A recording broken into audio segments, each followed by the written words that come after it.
భూభారతి చట్టంలో అంటే తనకున్న భూమి ఎక్స్టెంట్ కానీ సర్వే నెంబర్లు కానీ ఇవి హైడ్ చేసుకునే అవకాశం ఉందా? గతంలో ధరణిలో ఉంది అని విన్నాము.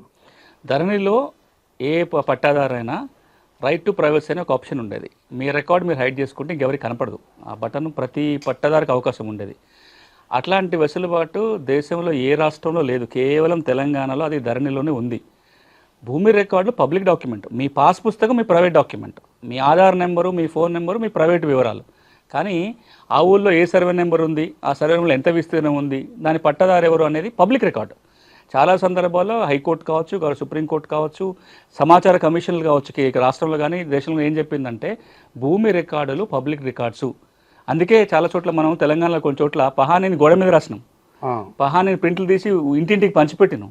ఇవేంది పబ్లిక్ రికార్డ్స్ కాబట్టి.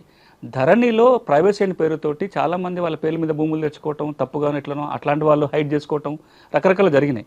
భూభారతి చట్టంలో గౌరవ ముఖ్యమంత్రి గారు, రెవెన్యూ మంత్రి గారి నిర్ణయం ఏంటంటే ఇప్పుడు రైట్ టు ప్రైవసీ ఆప్షన్ లేదు. ఆ బటన్ నొక్కడానికి అవకాశం లేదు.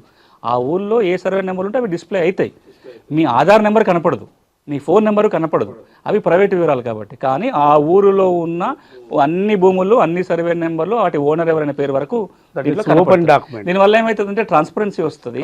తర్వాత మిస్యూజ్ చేయడానికి లేదా ఎవరైనా గవర్నమెంట్ ల్యాండో భూదాన్ ల్యాండో మార్చుకొని పట్టా చేయించుకొని దాచుకోవడానికి అవకాశం రాదు.